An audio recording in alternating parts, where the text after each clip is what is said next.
Kezaliman kaum Quraisy tidak berhenti, akan tetapi karena kezaliman itu, paman Nabi SAW Hamzah bin Abdul Muthalib masuk Islam di akhir tahun ke-6 masa kenabian. Kisahnya bermula di Bukit Safa saat Abu Jahal sedang menyiksa Nabi SAW. Ia memukul Rasul secara bertubi-tubi. Wajah Nabi SAW memar. Melihat orang yang sangat dibencinya luka, Abu Jahal pergi menuju Ka'bah menemui kaumnya. Seorang budak wanita, Abdullah bin Jud'an, melihat kekejaman Abu Jahal. Ia mencari orang untuk memberitahu peristiwa tersebut dan bertemu Hamzah yang pulang berburu. Darah muda Hamzah bergolak mendengar cerita budak itu. Harga dirinya terinjak-injak karena Abu Jahal telah menghina keturunan Bani Hashim. Hamzah marah besar dan bergegas mencari Abu Jahal. Setibanya di Masjidil Haram, ia langsung berdiri persis di depan Abu Jahal. "Engkau berani mencaci maki dan melukai keponakanku," bentak Hamzah sambil memukul Abu Jahal dengan gagang busur panah. Sebagian orang dari Bani Makhzum, suku Abu Jahal, terpancing emosi mereka. Begitu juga orang-orang dari Bani Hashim dari suku Hamzah.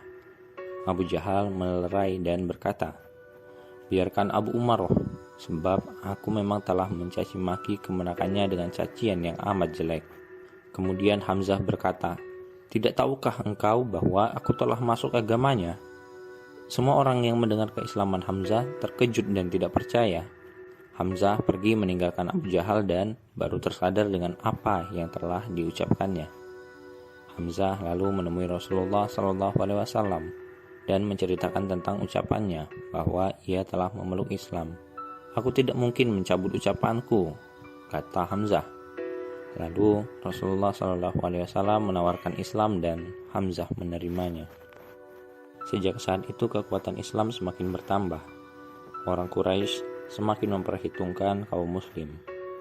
Ketika peristiwa hijrah ke Madinah, Hamzah adalah orang yang paling semangat, apalagi ketika perang telah dikobarkan. Hamzah selalu berada di garda terdepan. Namun pada tahun ketiga Hijriah terjadi perang antara kaum muslim dan kaum musyrik Quraisy. Pada perang Uhud tersebut, Hamzah bin Abdul Muthalib terbunuh oleh lemparan tombak dari prajurit Hindun. Namun sungguh malang Hamzah, tubuhnya dirusak dan hatinya dimakan oleh Hindun. Hal tersebut dilakukan Hindun untuk membalas dendam kepada Hamzah yang telah membunuh ayah dan pamannya serta saudaranya di perang Badar. Rasulullah sangat sedih dan iba saat melihat jenazah Hamzah yang jasadnya telah dikoyak-koyak.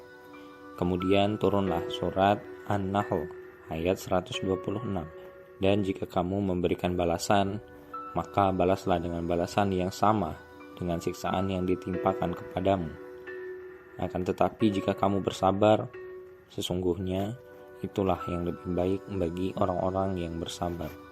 Sementara itu di sisi lain, Hindun sudah tidak sabar ingin menikmati hati Hamzah. Dengan penuh rasa dendam dan kepuasan, ia memakan hati Hamzah. Namun, ia tidak sanggup untuk menelannya. Berita tentang Hindun yang memakan hati Hamzah akhirnya tersebar sampai ke telinga Rasulullah. Kalau saja ia menelannya, tentu ia tidak akan tersentuh api neraka, karena Allah mengharamkan bagi neraka untuk menyentuh bagian daging Hamzah sedikit pun, kata Rasulullah. Hamzah dimakamkan di lereng Bukit Uhud bersama para syuhada. Karena kepahlawanan Hamzah dalam membela Islam, Rasulullah menjulukinya Singa Allah dan menamai beliau sebagai Syaidu Syuhada, yang artinya pemimpin para syuhada. Demikianlah kisah Hamzah, Singa Allah yang mengagumkan.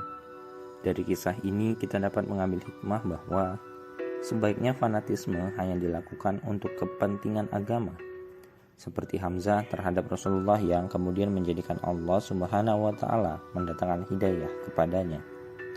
Dan kedua, kesabaran dalam menerima ujian akan mengantarkan kita pada pahala yang lebih baik dari apa yang kita kerjakan, seperti yang Allah janjikan di surah An-Nahl ayat 126.